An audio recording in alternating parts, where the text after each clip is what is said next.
Welcome to Positive Read-Ins. In today's episode, I will look at two more poems by American poet Robert Frost.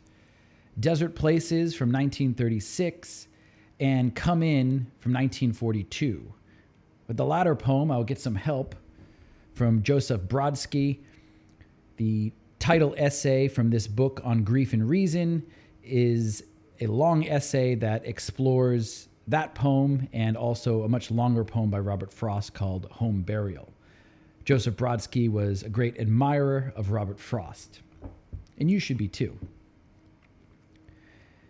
Desert Places and Come In, these poems are nature lyrics, just like Into My Own and Acquainted with the Night. They also develop the theme of the forest. So if you recall, by nature lyrics, I'm saying that they involve oftentimes a single character in nature, a man who confronts the forest, and through that confrontation, he realizes something, learns something, comes to some better understanding about the world. And that seems to be the very simple theme that we get in many of these poems, and we're going to get that in Desert Places and Come In as well. These poems are darker than Into My Own and maybe even Acquainted with the Night, though similarly the same type of melancholic mood. Certainly Desert Places and Acquainted with the Night. Desert Places is often compared to Stopping by the Woods on a Snowy Evening, though that poem has a bit more charm to the environment. It's a snowy night, but the woods are described as being lovely, dark, and deep. In Desert Places, that's not going to be the case. This is more of a terrifying environment. So I'll begin with reading the poem, Desert Places. Snow fallen and night fallen fast, oh fast. In a field I looked into going past, and the ground almost covered smooth in snow, but a few weeds and stubble showing last. The woods around it have it is theirs. All animals are smothered in their lairs. I am too absent-spirited to count. The loneliness includes me unawares. And lonely as it is, that loneliness will be more lonely, ever it will be less. A blanker whiteness of benighted snow with no expression, nothing to express. They cannot scare me with their empty spaces between stars on stars where no human race is. I have it in me so much nearer home to scare myself with my own desert places. So we have a man confronting the forest. He's at the edge. He's passing by a field. He's looking at the forest behind it. It's nighttime, or almost nighttime. Night is fallen. It's snowing out. And as the snow falls, the landscape is becoming blanker whiteness. It's benighted snow. There's nothing there. It's not expressing anything. And that lack of expression, creating a desert place, is depressing. It's terrifying. It invokes in the narrator a sense that there's no meaning in life, that the world's a scary place. On top of that, we have all the animals are gone. They're in their lairs, as he says, smothered in their lairs. And he realizes things are going to get even lonelier before they get better, before the snow melts, before the vibrancy of nature comes back. So he's going to have to ride this out, this loneliness. And then in the last stanza, typical to many of Robert Frost's poems, we've got this shift, this volta, where he tries to take a more positive view. And what he says here is that, hey, I'm not afraid of the world outside here. I'm not afraid of this blank environment because I have emptier environments inside my heart. And this is the irony of this. The thing that is supposed to give him comfort does not. A critic who goes by the name of Greiner says that the irony in Robert Frost the source of it is really a discrepancy between what man wants to believe about nature and what the reality is. And also the fact that Robert Frost did not believe fully, or at least he was skeptical about what Greiner calls the traditional comforts, which would be God, a communion with nature, and friendships, relationships, and that these weren't enough for Robert Frost.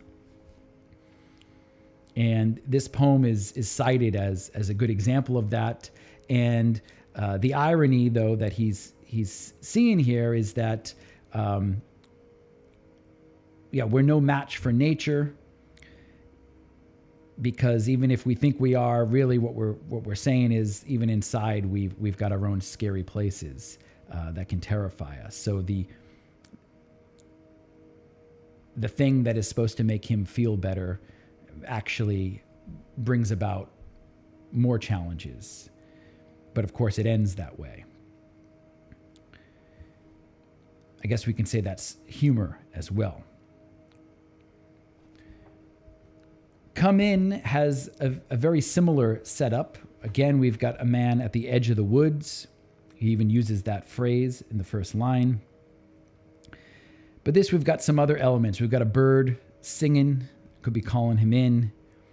And just like in Desert Places, we've got a refusal to be brought in to whatever that forest represents, which we'll try to get to after I read Come In. As I came to the edge of the woods, thrush music, hark. Now, if it was dusk outside, inside it was dark. Too dark in the woods for a bird, by sleight of wing, to better its perch for the night, though it still could sing. The last of the light of the sun that had died in the west still lived for one song more in a thrush's breast. Far in the pillared dark, thrush music went, almost like a call to come in to the dark in lament. But no, I was out for stars. I would not come in. I meant not even if asked, and I hadn't been. So the man walking at the edge of the woods hears thrush music. It's at the time of night, dusk, where it's not quite dark outside, but it's already dark inside the trees, that pillared dark from all those trees, which Brodsky associates with the church. And our narrator thinks that the singing is a call to come into this forest, but he rejects it, right? To come in and lament. So to be sad about something, or maybe to accept one's fate. And he rejects it. Instead, he says, I'm out for stars. But I haven't been asked. I wouldn't go even if I was asked. So again, we get this kind of turnaround at the end. Frost often contradicts himself. He'll say one thing and then he'll unsay it, or he'll say the opposite. He does this a lot in his work. Consulting Joseph Brodsky, he explores what nature is for Robert Frost. We saw in Into My Own, it seems to be the challenge that a man has to go through in order to become an adult.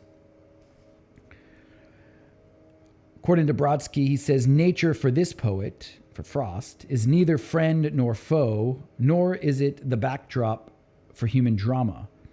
It is this poet's terrifying self-portrait.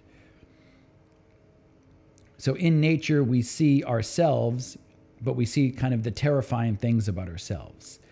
And I think if we look at not just these two poems that I've read today, or the previous, the other two from the previous video, we can start to see a system building up around the forest. And the fact that it does show us something terrifying. Now, Brodsky brings up a little later, he says that poetry is a dame with a huge pedigree. So it has all these other poets, that are its her children. And every word comes practically barnacled with allusions and associations. Since the 14th century, the woods have given off a very strong smell of salvia oscura, which is from the opening of Dante's Inferno, which just means dark forest. So, and we know that in the dark forest, this led down into hell. We even have a connection here with the thrush, as Brodsky says here, and a bird, as you know, is very often a bard, since technically speaking, both sing. So we're in familiar territory for the poet. This is Dante's Inferno. We've got Virgil out in the forest, which is the thrush bird singing, calling this poet in. So for Brodsky, this is the poet who's being called in by another poet and realizing that, okay, maybe he's doomed, but he's going to reject this. He's going to keep singing, even though he's in the dark now, right? Just like the other bird, he can't find another perch by sleight of wing, but he can still sing with the last fire that is the last sunlight that is left in his breast from the sun setting. And this is where our aged poet narrator is at. So this is how Brodsky is reading this. He also says that we could read this poem as essentially a footnote to the Divine Commedia. And he also says here, the 20 lines of the poem constitute, as it were, the title's translation. And in this translation, I am afraid the expression "come in" means die. So Brodsky sees the forest definitely as, if not death, you come in and die, you certainly look at death when you're looking into the forest. And that seems to come across in "Come In" and in "Desert Places." But again, both end on positive notes, because ultimately, as Greiner also says, Frost is not a pessimistic poet. He thinks that man has losing odds against nature, but that the fight is worth it. The challenge, the spirit of trying to rise above is what he tries to focus on.